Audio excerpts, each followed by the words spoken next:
In Singapore, new trends come fast. But some flavors never fade.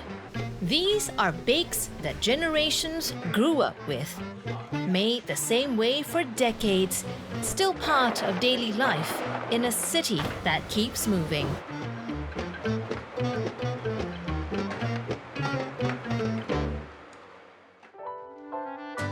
One of those stories begins in Whampoa, at a bakery that never sleeps. At Sweetlands Confectionery, the ovens have been firing since the 1960s. Back then, it was known as Dai, one of the hundreds of neighborhood bakeries that delivered fresh loaves to coffee shops across the city. Many of those bakeries have since closed. This one could have been next until Nicholas decided to take it on. From what I know, there were probably two related owners before, an uncle passing it down to the nephew, and after which they sold the business off to the previous owner, which was a driver for them, and they had quite good success running the bakery until they sold the business to me. Nicholas didn't grow up in this bakery. But when he heard it might close, he decided to step in. I really enjoy heritage businesses. I would like to preserve some of it for future generations. What he's keeping alive is the Hainanese loaf, once found in nearly every coffee shop across Singapore. It was first made by Hainanese migrants in the early 20th century, adapting European-style bread to local tastes. Toasted with kaya and paired with strong local coffee, this became the taste of Singapore's mornings. To some, it looks like a simple loaf. But ask any local and they'll tell you it tastes different. It's kind of similar to a French loaf, to a baguette. The only difference is our Hainan loaf skins are thicker. Making the Hainanese loaf begins the same way as any bread.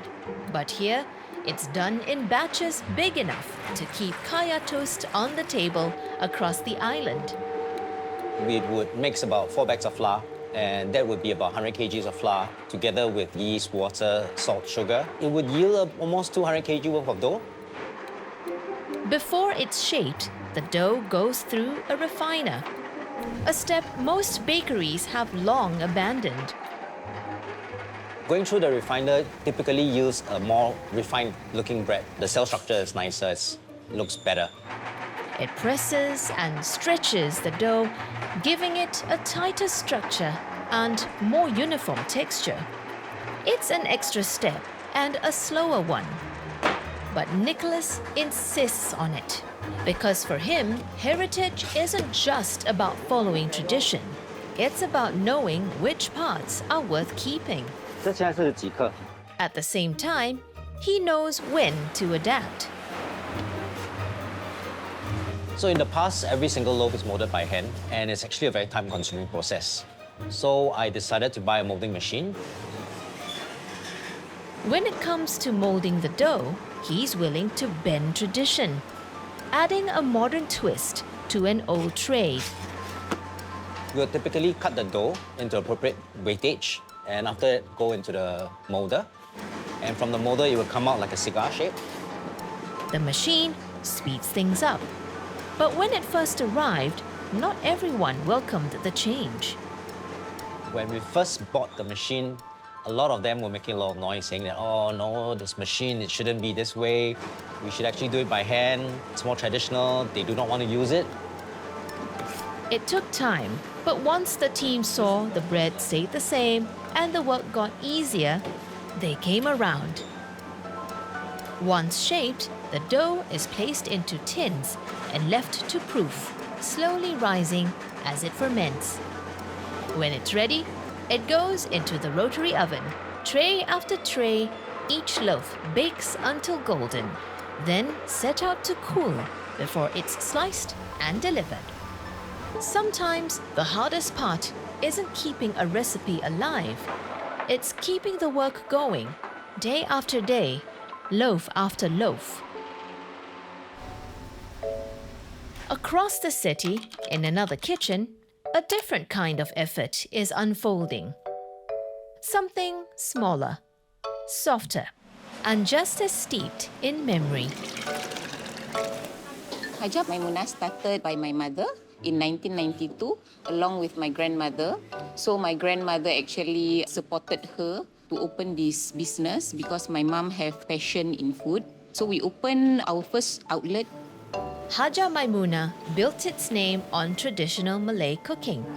But from the start, kuih has always been part of the menu.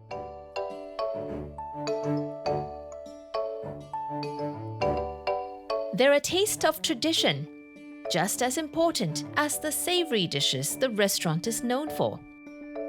Kuih plays an important role in Malay culture because it is something that brings us together. Every time we have gatherings, every time we have a celebration.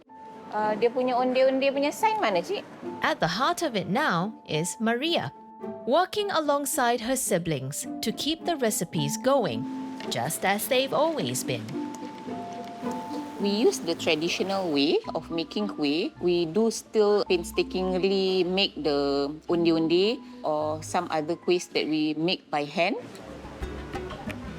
Kuih lapis is one of the most popular. Layer by layer, batter is poured, steamed, then poured again. It takes about 7 minutes to layer each layer of kuih lapis. If it gets too overcooked, it won't stick together. If it gets undercooked, the color will combine. That same care goes into another bestseller, onde-onde.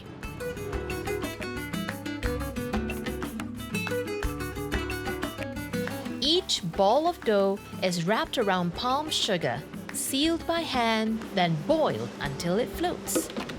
Rolled in fresh grated coconut, it looks simple, but leaves no room for error. The measurement and time needs to be precise because for onde-onde, if you overcook it, the gula melaka inside will burst out from the onde-onde. So if everything bursts out, you cannot use that batch. You have to throw everything away. Honestly, I feel the most difficult part of making kuih is the time and patience, and also you need to be very focused. Kuih is not something that you can rush. It's this discipline, giving each step the time it needs, that keeps the tradition alive. And that same patience defines another Singapore favorite.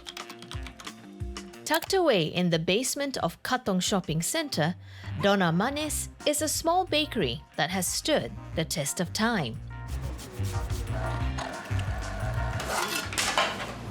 You want a slice? You slice here. It's now run by Claire, a third generation, carrying the family's legacy forward. For more than 4 decades, the bakery has been known for one thing: its banana pie. A recipe passed down from her grandfather's time and kept alive in her hands. There's something very special about handmade items. In this world of fast food, A typical day begins with the dough, butter, flour, and eggs mixed by hand, pressed into crusts, and baked. Bananas are chosen carefully, checked against a chart for the perfect ripeness. and from there, the bananas are hand-sliced and placed in the pie, and a filling of grated coconuts is layered on top, after which we put in a puff pastry rim that's been sheeted and cut, and almond nips go on top. And then after that, of course, it's baked to a nice golden brown. Each step is done by hand. It's a deliberate choice. I think there is a charm to being artisanal and protecting the craft of pastry. I believe come with that love and care that we put into that things that we do. And I think that our customers can taste that. But for her, it's about more than taste. It's about keeping something rooted, a way of baking and of remembering that connects people to where they come from. I think heritage bakeries are a part of Singapore that connects us to our past. And, my mom calls it Ken, which is your roots. And heritage bakeries do something for that we connect back to the past, we connect back to our roots, and we ensure the continuity of these memories. The smell of bread, the colors of kueh, the sweetness of pie, each one a small ritual of daily life. Old school bakes that carry memory, heritage, and identity. And in a city that's always moving forward, they remind us some flavors are worth holding on to.